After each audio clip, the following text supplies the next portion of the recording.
नमस्कार दोस्तों, स्वागत है आप सभी का आपके अपने YouTube channel let's start now में। दोस्तों मेरा नाम है रजत राठौर और आज का हमारा अपना टॉपिक है सिंधु घाटी सभ्यता से जुड़े हुए कुछ महत्वपूर्ण तथ्य। दोस्तों इससे पहले वाले जो वीडियो हमने करी थी रिसेंटली, उसमें हमने सिंधु घाटी सभ्यता के हर एक नगर और उसकी स्पेशलिटी क्या क्या रही है, वहाँ पर क्या क्या कौन कौन सी चीज़ें पुरातत्वविदों के द्वारा अलग अलग शहरों से खोजी गई हैं, वो सारी की सारी चीज़ें हमने प्रीवियस वीडियो में हमने की है। अगर आपने अभी तक वो वीडियो नहीं देखी है तो आप जा कर के लिंक नीचे दिया गया है, प्लेलिस्ट बनाई गई है, आप वहाँ पर जा कर के उस चीज़ को देख सकते हैं।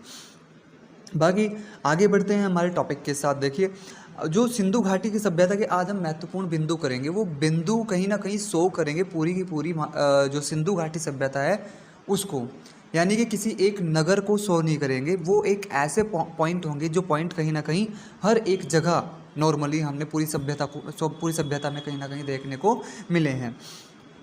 तो सबसे पहले हम बात करते हैं कि शवों को ये दक्षिण की दिशा में पैर करके दफनाते थे। ठीक है, सभ्यता इनकी मातृ प्रधान थी। मातृ प्रधान यानी कि यानी स्त्री की जो दशा थी वो बहुत ही अच्छी थी। शेर के अवशेष कोई भी वहाँ पर नहीं मिले हैं। मुख्य व्यवसाय कृषि, ठीक है, और कृषि के उत्पादों का व्यापार करना। मुख्य व्यवसाय व्यापार और कृषि, व्यापार भी कृषि के उत्पादों का करते थे। लोहे के हथियार नहीं मिले हैं, लोहे का भी कोई जो है नमूना वहाँ पर नहीं मिला है, कोई भी ऐसी चीज़ लोहे की नहीं मिली है जिनका उन्होंने यूज़ किया हो। बाकी हथियार तो मिले ही नहीं है, तो हथियार ना मिलने की वजह से हम ये भी कह सकते हैं कि ये सभ्यता बहुत ही शांतिप्रिय थी।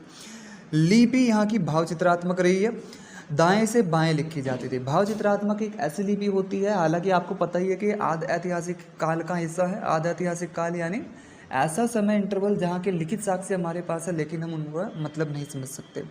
वो दाएं से बाएं तरफ जानवरों के चित्र, अलग अलग प्रकार के चित्र बनाते थे और उनसे अपने भावनाओं के हिसाब से शायद कुछ लिखते होंगे, लेकिन वो क्या लिखते हैं आज भी हमें नहीं पता है। लेकिन फिर भी उस लिपि को नाम दिया गया है भावचित्रात्मक, दाएं से बाएं लिखी जाती थी। मुख्य फसल यहाँ की गेहूँ और जौ थी। मिठास के लिए शहद मिलाते थे, ठीक है, अपने खानों में। धरती को ये उर्वरता की देवी मानकर पूजते थे।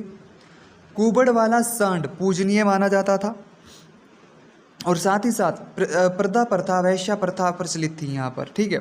मेहरगढ़ जो जहाँ से आपको जो है मिलते हैं गेहूँ और जौ के निशान भी, वहाँ के भी मतलब साक्ष्य मिलते हैं। साथ ही साथ यहाँ पर मेहरगढ़ से आपको कपास की खेती के साक्ष्य भी मिलते हैं, मेहरगढ़ जो कि पाकिस्तान में है।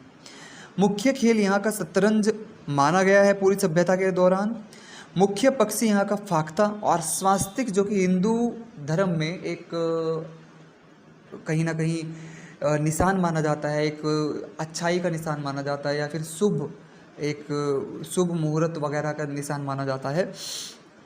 तो इस स्वास्तिक भी सिंधु घाटी सभ्यता की ही देन है। व्यापार प्रणाली यहाँ की वस्तु विनिमय रही है, यानी एक वस्तु दो, दूसरी वस्तु लो, जो यूज़ की नहीं है उसको दो और जो यूज़ की है उसको ले लो, ठीक है। उस तरीके से यहाँ पर व्यवस्थाएं रही है। ऐसा नहीं है कि मुद्राएं नहीं थी, मुद्राएं भी थी, लेकिन मुद्राएं थी केवल और केवल जो इंटर कंट्री यानी कि दूसरे देशों के साथ व्यापार करना होता था, उनके साथ जो व्यापार होता था वो वस्तु विनिमय के साथ भी होता था, लेकिन मुद्राओं का प्रयोग भी कहीं ना कहीं वहाँ पर किया गया है, ठीक है। इसके बाद हम बात करेंगे घोड़े के अवशेष जो हैं यहाँ पर सुरकोतदा से देखने को मिलते हैं। सुरकोतदा जो कि यहाँ का एक बंदरगाह भी माना जाता है सिंधु घाटी सभ्यता का। लोथल भी यहाँ का बड़ा बंदरगाह है। सुरकोतदा और सुतकोतदा भी यहाँ के दो बंदरगाह माने जाते हैं। ईंटों को जोड़ने हेतु जिप्सम और बिटुमिनस का प्रयोग किया गया है। जैसा कि आपको पता ही है पूरी सभ्यता में जो मकान बने हुए हैं वो सारे के सारे पत्थरों का यूज़ वहाँ पर नहीं किया गया, पकी हुई ईंटों का प्रयोग किया गया है और उन ईंटों को जोड़ने के लिए इन्होंने जिप्सम और बिटुमिनस का प्रयोग किया गया। संयुक्त परिवार और साथ ही साथ जो जिप्सम और बिटुमिनस है उसका प्रयोग भी इन्होंने वो जो बड़ा स्नानागार है जो कि मोहनजोदड़ो से मिला है, वहाँ पर भी उसमें पानी को रोकने के लिए भी उन्होंने जिप्सम और बिटुमिनस का प्रयोग वहाँ पर किया है। संयुक्त परिवार रहा करते हैं यहाँ पर, मतलब रहा करते थे और बर्तनों को लाल रंग से सजाते थे, ठीक है। धार्मिक मान्यताएं थी इनकी अपनी बहुत सारी, जो कि कहीं ना कहीं हम सोच भी सकते हैं इनकी रहन सहन और परंपराओं के तरीके से। मेसोपोटामिया की सभ्यता में इस हड़प्पा सभ्यता को, इस सिंधु घाटी सभ्यता को मेलुहा नाम से जाना गया है। वहाँ पर जो पुरातत्वविदों ने मेलुहा नाम का जिक्र बार बार हुआ है वो सिंधु घाटी सभ्यता के लिए ही हुआ है। मातृ देवी का प्रतीक यहाँ पर मातृ सत्तात्मक था हमारा समाज, ठीक है, मतलब वो जो समाज था वो मातृ सत्तात्मक था, इस तरीके से अच्छी थी। इसका ये भी पता चलता है कि एक औरत का चित्र है जिसके पेट से, ठीक है, पेड़ पौधा निकलता हुआ एक चित्रांकन किया गया है। पीपल के वृक्ष को पवित्र पेड़ माना जाता था यहाँ पर। और इसके बाद ये सभ्यता आपको पता ही है कांस्य युगीन सभ्यता कहलाई है। अगर हम बात करें इस सभ्यता के नष्ट होने के कारण क्या क्या रहे होंगे, तो सभ्यता के नष्ट होने के कारण हो सकता है शायद बहुत सारे मत है विद्वानों के कि भाई हो सकता है क्योंकि नदियों के किनारे ही ये सभ्यताएं बसी थी, नदियों के किनारे ही ये सभ्यताएं बसी थी। तो नदियों का जल सूख जाने की वजह से जलों का कोई और स्रोत उनके पास था नहीं, तो शायद जल की कमी के कारण वो पूरे के पूरे नगर को छोड़कर चले गए और समय ने उन नगरों को, उन सभ्यताओं को धीरे धीरे नष्ट कर दिया और वो कहीं और शिफ्ट हो गए।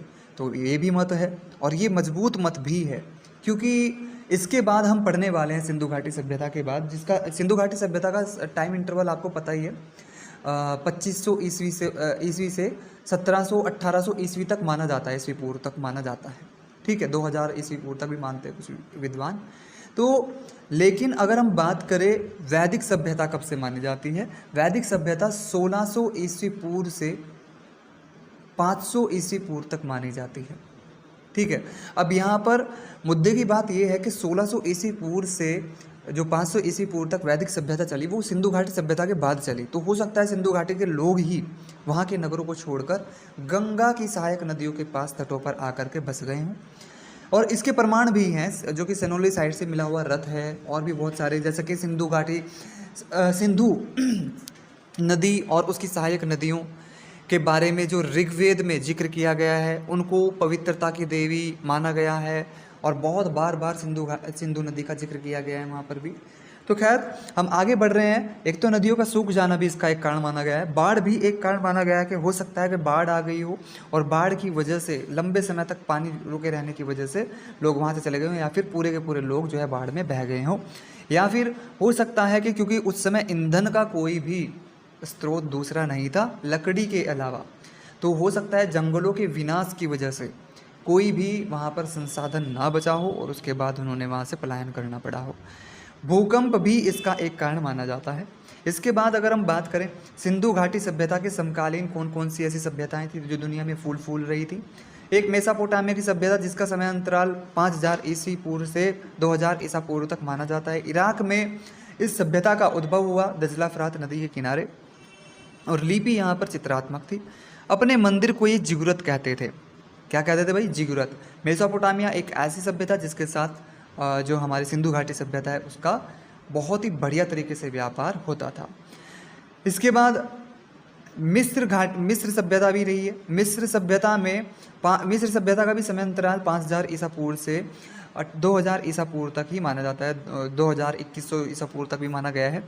नील नदी का वरदान इसको कहा गया है। नील नदी के किनारे पर यह सभ्यता फली फूली और पिरामिड यहाँ की पहचान है। काहिरा के गीजा में 3 पिरामिड है जो सबसे ज़्यादा प्रसिद्ध है, जबकि संपूर्ण मिस्र में 138 पिरामिड है। क्रीट की सभ्यता अगर हम बात करें, क्रीट की सभ्यता का जो समय अंतराल माना जाता है वो भी 5000 ईसा पूर्व से 2000 ईसा पूर्व तक ही माना जाता है। ये भूमध्य सागर के महान द्वीप की सभ्यता कहलाई। भूमध्य सागर में बसी थी, भूमध्य सागर के किनारे पर बसी थी और ये महान द्वीप की सभ्यता कहलाई। सुंदर चित्रकारियों यहाँ की सबसे ज़्यादा बड़ी जो है देन रही है, यानी कि यहाँ पर जो बर्तन होते थे उन पर सुंदर चित्रकारी करी जाती थी। जो यहाँ पर कालीन होते हैं या फिर इस तरीके के जो यहाँ का खास बात जो है वो खास बात यहाँ की वही है कि यहाँ पर खूबसूरती ज़्यादा चीज़ों में दर्शाई गई है, जैसे बर्तन हो, कपड़े हो, उन सब चीज़ों में। चीनी सभ्यता भी 2500 ईसा पूर्व तक इसका समय अंतराल माना जाता है, जो कि वांगो नदी के तट पर बसी, फली फूली और बांस पर लिखना इन्होंने शुरू किया। कागज़ का आविष्कार भी इसी चीनी सभ्यता का देन है। इसके बाद आप समझ ही रहे हैं कि सिंधु घाटी सभ्यता इतनी बड़ी सभ्यता धीरे धीरे नष्ट हुई और नष्ट हो करके ये बड़ी बड़ी सभ्यताएं जो बनने शुरू हुई थी अब नष्ट होकर के छोटे छोटे गांवों के रूप में पूरे देश में लोग फैलने लगे। शायद पलायन हुआ होगा लोगों का बड़ी बड़ी सभ्यताओं से, और उन्होंने ग्रुप बना करके छोटे छोटे गांव बनाने शुरू कर दिए, जो धीरे धीरे जनों के रूप में जाने लगे। जनों, जन एक नाम है, जन जिसमें बहुत सारे गांव आते थे, जो कि वैदिक सभ्यता की शुरुआत मानी जाती है। तो अगली वीडियो में हम पढ़ेंगे वैदिक सभ्यता।